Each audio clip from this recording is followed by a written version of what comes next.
We have a big list of legislation explaining what is wine and how it should be produced, or it can be produced.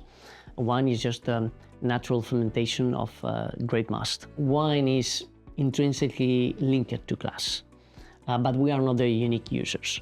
And we see at the collection systems, it is not just about bottles of wine, which means that we need to work with the rest of the partners. So it only makes sense to join the Close the Glass Loop initiative, to create synergies and to work all together.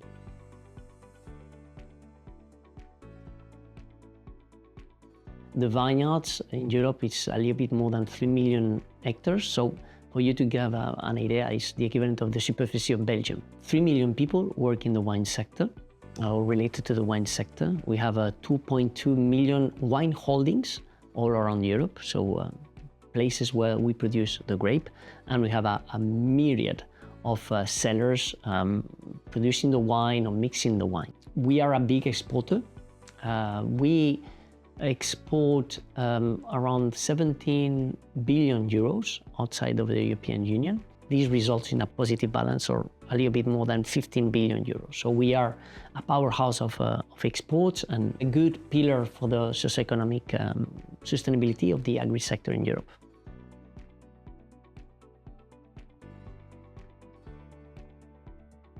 Obviously, it changed a lot from one country to the other, but if we look on average, around 30% of the wines consumed in the European Union are consumed on trade, and 70% is off trade, so in supermarkets. So households account for around roughly 70% of the volume of wine consumed.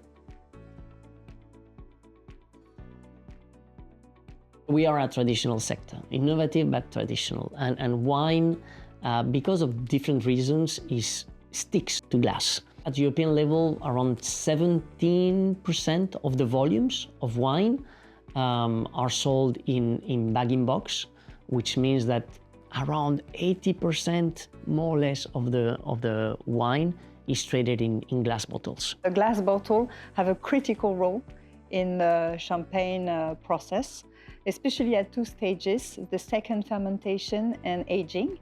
Second fermentation, the glass bottle needs to be strong enough to withstand the pressure from the formation of the bubbles that can't escape.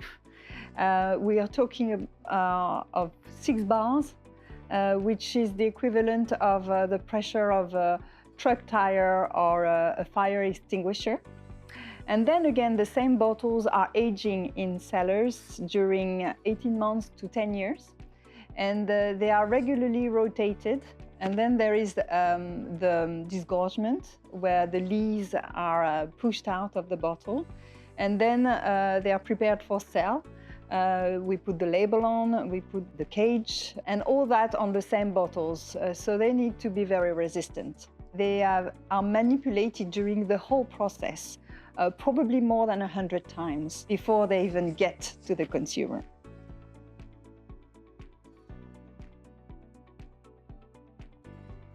You cannot produce a champagne outside of Champagne area. You cannot produce a Rioja outside of Rioja area. So we are stick, for the good or for the bad, to our region. If you look at the companies, 99% of our companies are SMEs and family-owned companies. So this has brought a large sense of sustainability in the wine sector. In the last years, and also because of the debate in the European Union, we are looking more and more also to the sustainability in the way we trade, including the packaging.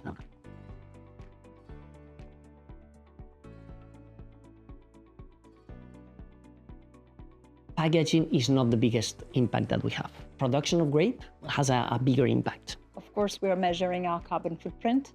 And for champagne, it's around 26% of the carbon emission that are driven by packaging. And of that, more than 70% is driven by glass. The main thing for the Scope 3 emissions that the wine industry has, it's about the glass. So we really need to focus on recycling it. That is a really important goal for us. And then working with, of course, our partners, the glass makers, and working very closely to support their own decarbonization roadmap. And we have a lot of partners that are investing in a hybrid furnace or even electric furnace. We have the chance in France to have Veralia, who has just invested last year and launched the first world 100% electric furnace in the Cognac region.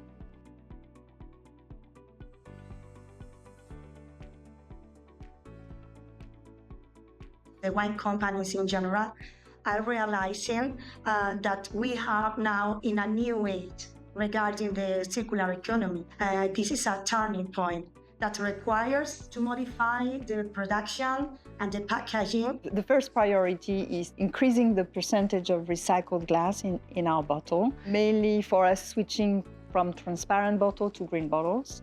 The wine sector relies almost exclusively on glass bottles, and there is a strong attachment to tradition and the brand image. This can make change packaging design much more difficult to implement.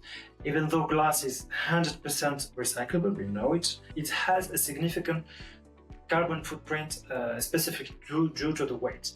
That's why we work very closely with the producers to help them to reduce the weight of their bottles wherever it's possible, without, of course, compromising the quality of the product. Wine producers, it's an important role that we have because we have some influence, we have the resources, we are leaders in the sector. So I believe we can help guarantee that there will be an effective recycling of glass to have a more circular economy, and it's really important for us to have this long-term sustainability in the sector. So that is a role that it's an active role that we have. We are exporting our products a lot, and in some markets in Europe and in Asia or in other countries in the world where the collection rate and the recycling rate is low, and in those cases we need to build partnerships and create pilot projects to find solutions to recover that glass before it's incinerated so it can be valorized. In parallel, we are assessing what could be the place of reuse in our sector. It can be a solution based on certain producer treating in a certain way, certain products, certain regions. We have done some assessments, notably in France and in Spain, to see how reuse can be part of the solution.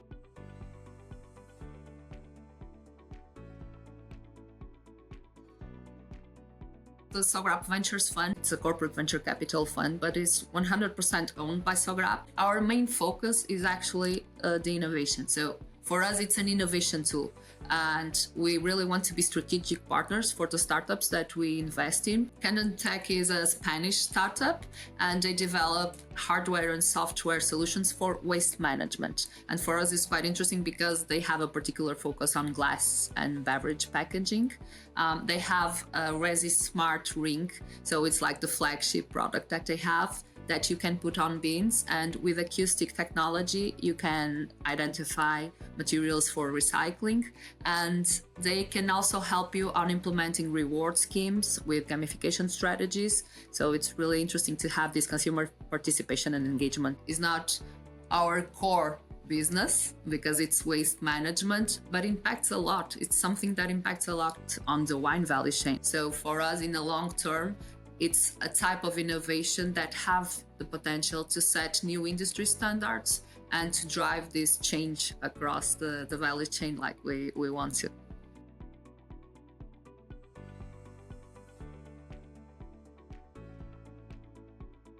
We've already made the decision in 2020 to move from transparent bottle to green bottles.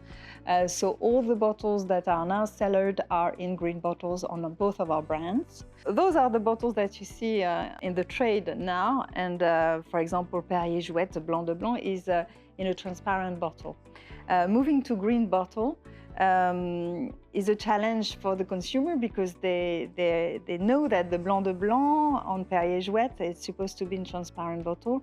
Does it mean it's lower in quality? So we need to explain why we're doing it. A green bottle like this has a strong percentage of recycled glass, meaning it's circular, but also it helps the furnace to be lower in temperature. So we need to explain this benefit in terms of sustainability, but that's not going to be the driver for the consumer or even the trade, because that's what's expected of us. That's our responsibility. We need to explain that a green bottle is more protective for the wine, and that's positive for the wine quality. You prevent light strike, which means that there is the risk with transparent bottle that negative aromas develop, and that's not going to happen with green bottle.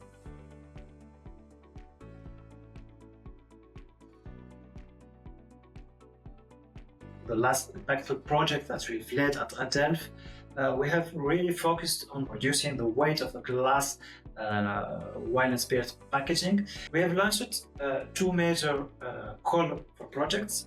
One for which we address the syndicate bottles, the emblematic bottles used by appellation, and another more recently for the proprietary bottles, which are owned and marketed directly by the wine producers. In both cases, the goal is to support the entire value chain, from producers and appellation to the glassmaker and designers, to develop lighter, more sustainable bottles while preserving their visual identity and perceived value.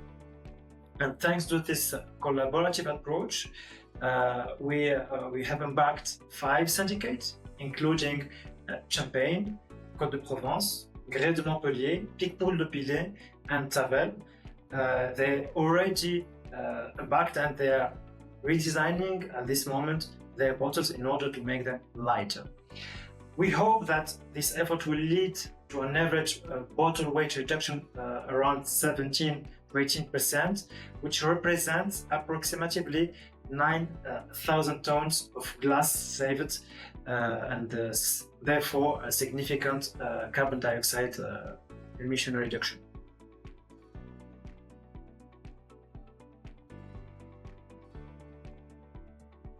The Rebotuvino project is an innovation project led by the Spanish Wine Federation to analyze the viability of implement a reuse system of bottle at national level. We developed a new reuse standard bottle. In fact, this kind of bottle I can show you.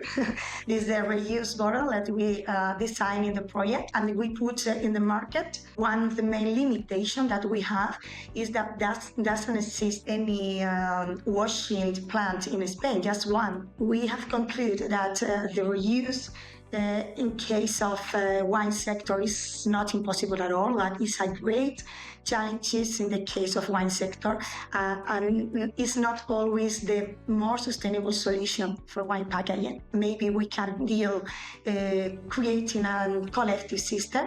Maybe this is a good opportunity. But we are very, very happy to develop this kind of project because we have the technical data, the information that we need for the future decision making.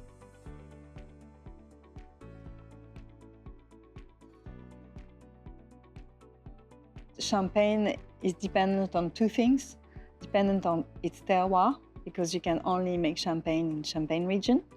But it also depends on glass because the manufacturing process, the champagne methods rely on glass. And glass has a lot of benefits.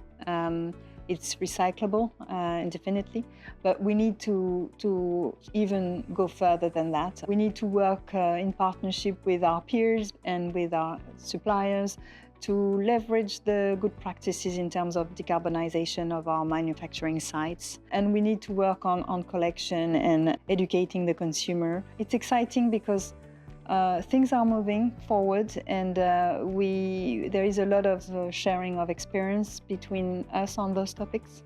But things need to move a lot faster than what we do, so we shouldn't stop.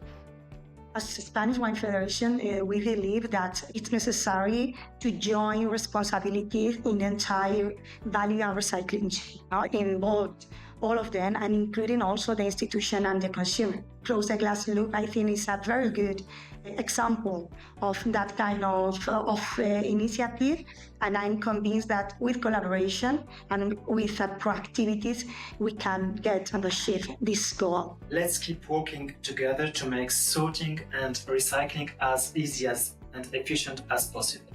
We really need to invest in awareness campaign in order to increase the collection rates, to ensure that all consumers adopt proper sorting behavior at the European level and the worldwide level. We must simplify the sorting instruction for the consumers, and we should continue to innovate in order to increase the use of recycled glass in the bottle production. I'm convinced that reaching 90% is ambitious, but it's achievable if all the actors, producers, municipalities, recyclers, and consumers are aligned and engaged. As a wine company, for us, it's really important to have this goal being achieved of the recycling rates for the glass, and the consumer is a really important part on this because it's contributing for a long-term sustainability, not only for the wine industry, but for society as a whole. I think we are in the best position possible to get this, to reach this target, but only if everybody mobilizes. It's a simple action by each one in the supply chain. We can make it very easily, but if part of the supply chain doesn't play the game, we will be all of us in a very bad shape. And I'm sure that you don't want to see disappear our wine companies, our wine vineyards, and our wine traditional culture. So we depend on you. We all depend on us together as a community. So join the movement.